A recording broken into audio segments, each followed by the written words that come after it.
Now, I'm sitting on both Jared Bowen and Eberiche Eze at the moment, who are, of course, both flagged.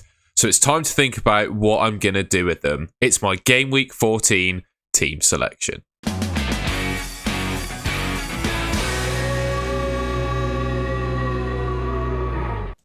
Alright, starting off then with the goalkeepers and defenders. I'm not going to labour these guys too much because, quite honestly, I don't think I need to do anything with them. I've got Martinez in goal.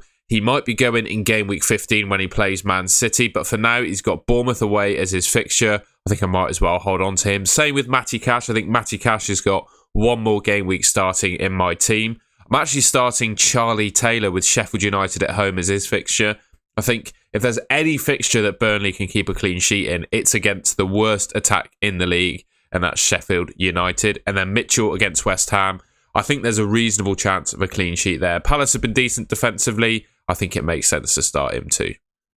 All right, on to the juicy bits then. Here is my midfield. Mo Salah, Saka, Anthony Gordon, Eberiche Eze and Jared Bowen. Eberiche Eze is the first player I'm going to talk about.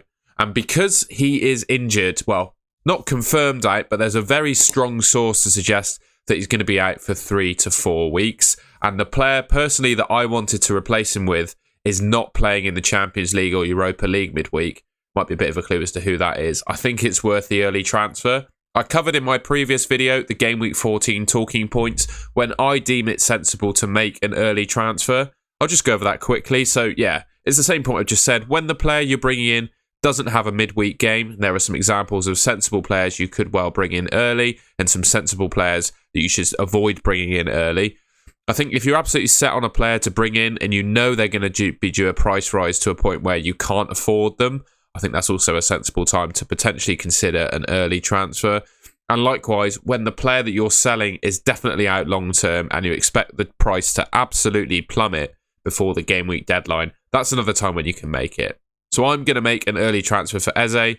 I'm going for Mbeumo. He's consistently knocking out returns against all levels of opposition. Obviously takes the Brentford penalties without Tony in the team. He's guaranteed to start and play 90 minutes. I think him alongside Bruno Fernandes are the two most attacking players in the league that have started every game so far and played 90 minutes. He does blank in game week 18, but that's in 4 game weeks time. So I think I've got a lot of time to work out what I'm going to do there. And it's looking increasingly likely, according to Ben Crennan at least, that he's going to double in game week 20. So I really like him as my Eze replacement. Now, I wondered if you could do me a favour. If you're enjoying the video so far, please make sure to leave a like rating, subscribe to the channel as well, set the notification bell so you can see when I upload next. If you're really enjoying the video, please consider joining as a channel member. You'll get early access to all of my videos, and when I deadline stream, I'll give you priority when I rate people's teams in Draft Hound. You can also, if you want to support the channel in a different way, check out my shop down below. You can buy yourself a golden goal sticker or a mug. All right, back to the video. The next problem I've got in my midfield at the moment is Jared Bowen, and I've got to be honest, I'm not sure we're going to get news right up until the deadline with him. He's got a Europa League fixture on Thursday. I think he could well be missed out of that squad just to keep him fresh for the Premier League. He has been rotated in Europa League games previously, so I think, if he doesn't appear in the West Ham squad for their Europa League game, I wouldn't be too put off by that. I think there's, still a chance that he could play the Premier League game, and we really need to wait for the David Moyes press conference on Friday and maybe some insider information that we get on Twitter to suggest if he's going to play or not. However, if he's not playing, I've got one player in mind that I want to replace him with. And that is Cole Palmer. I just think he's such an easy option to bring into your FPL team. Seems to be nailed in that Chelsea team. I think he's still going to play when Nkunku's back. Importantly as well, I think he's going to keep penalties when Nkunku's back as well. I just don't see a reason to take him off with how confidently and well he's been taking them. There is a bit, I call it a myth, a bit of a myth surrounding Palmer that is a penalty merchant basically. Obviously he's scored 4 goals from penalties so far this season from only 7 starts, but he's produced 1.7 non-penalty XG and got 3 assists. So he's definitely not just a penalty merchant. And looking at the upcoming games, Brighton at home at Stamford Bridge, Brighton yet to keep a clean sheet. Man United have done all right defensively recently, but they are prone to some frailties. So, wouldn't be surprised to see Palmer score in both of those games. And then from game week 16 onwards, the Chelsea run is lovely. So I'm very happy to get on Palmer early. The Man United game is the only fixture I'm slightly worried about. But yeah, happy to get on him early with the good fixtures he's got. Right, on to the forwards. It's pretty easy, to be honest. Haaland and Watkins are my starting forward. Haaland, Tottenham at home. Watkins has got Bournemouth. I'm tripled up, as you can see, on Aston Villa. The one decision really to make, though, is who is the best captain. As you can see, the Draft Hound expected points at the moment have it neck and neck. And to be honest, looking at all the underlying numbers and the fixtures, you can kind of see why.